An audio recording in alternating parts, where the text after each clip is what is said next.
Assalamualaikum warahmatullahi wabarakatuh.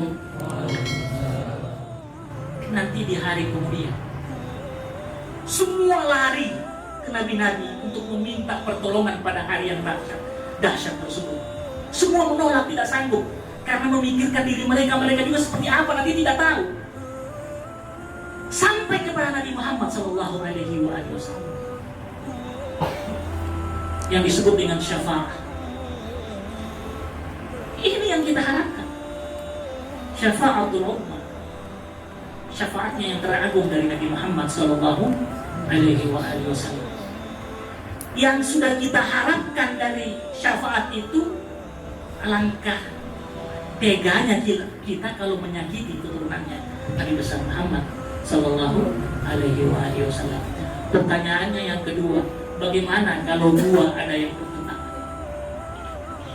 Kita harus memihak kemana? Ya, bagaimana ini nanti ini kalau seandainya ada dua sayyid? Bagaimana?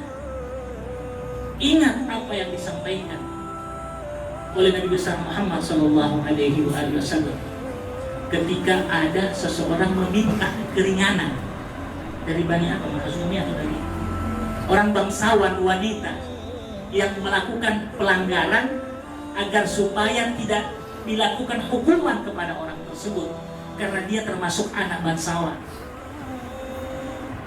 Nabi mempunyai jawaban yang dahsyat. Jangankan ente punya anak, jangankan anak tersebut bangsawan, anak saya saja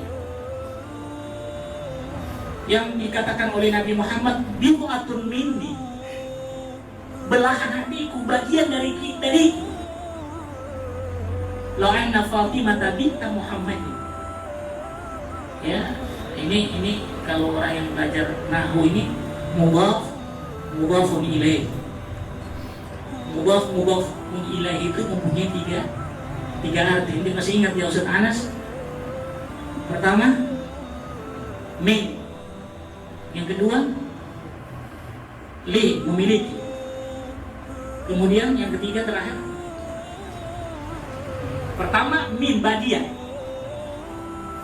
Ya, kalau Masjidul Khairat, ya ini masjid miliknya Al-Khairat atau bagian daripada Al-Khairat. Ini bid'atun min.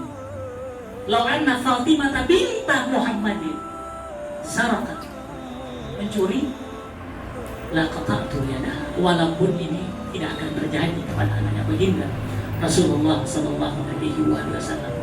Tapi ini jawaban sangat dahsyat.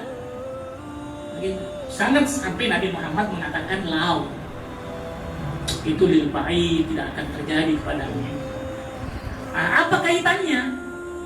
Apa kaitannya dengan kalau dua-dua saling bertentangan? Ya kita harus cek dulu, tabayyan, siapa yang salah, siapa yang benar. Dikala Anda sudah tahu kebenarannya, betul tahu, ya Anda harus menentukan sikap. Saya bersama ini. Hak. Untuk apa kita berdoa? Allahumma arinal haqqa haqqa warzuqna tiba. Ya Allah, perlihatkan aku al-haq itu adalah suatu kebenaran. Tidak terpotong di situ doanya Nabi Muhammad SAW. Warzuqna tiba. Ya Allah, berikan rezeki atau kekuatan kepada kami untuk apa? Mengikuti kebenaran tersebut. Bukan berarti ada kebencian kepada yang ini, tidak. Tidak bisa kita berbahasa, oh saya tidak bisa apa-apa karena dua-dua saya. Ya, lu bau itu. Kan begitu bahasa anunya. Ya, di mana otakmu? Tahu bahasa anu, jadi itu bahasa apa? Bisa kita tahu kan itu bahasa apa?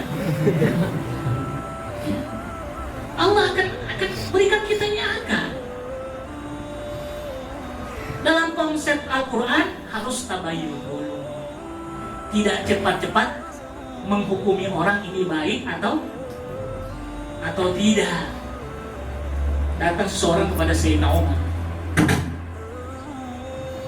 Seseorang ini langsung menjelaskan fulan fulan itu begini, begini. Kata Sayyidina Umar, jangan dulu. Saya ingin tanya dulu 3 pertanyaan. Kata Sayyidina Umar, apakah ente sudah pernah berjalan musafir sama dia? Sekurang-kurangnya lah 3 hari lah. Kata yang bersangkutan belum pernah. Oke, jadi dia ini sudah menyampaikan fulan ini luar biasa orangnya. Kata Sayyidina Umar, saya mau tanya dulu, ente sudah pernah berjalan sama dia musafir? Belum. Ente sudah pernah bermuamalah sama dia, misalnya bisnis itu ini? Belum. Apakah ente sudah pernah memberikan amanah kepada dia? Belum. Kalau begitu, ente jangan cepat-cepat mengatakan kepada ini antara 2, baik atau tidak. Ya. Jadi kalau ada orang datang kepada saya, ini fulan jelek orangnya, tidak baik, itu saya tanya dulu, ente sudah pernah jalan dengan dia? Karena di dalam perjalanan tadi pasti akan tahu sifatnya orang ini seperti apa. Jadi 3 ini syaratnya kalau kita ingin menghukumi orang itu baik atau tidak. Kita ini belum tahu siapa-siapa, cuma dengar langsung. Walau tidak tahu, walau tidak pernah ketemu, tidak tahu, semua tidak tahu. Kalau ditanya pertanyaan yang 3 tadi, kero, dia langsung jawab, langsung KO kalau dalam tinju. Nah ini tidak seperti itu.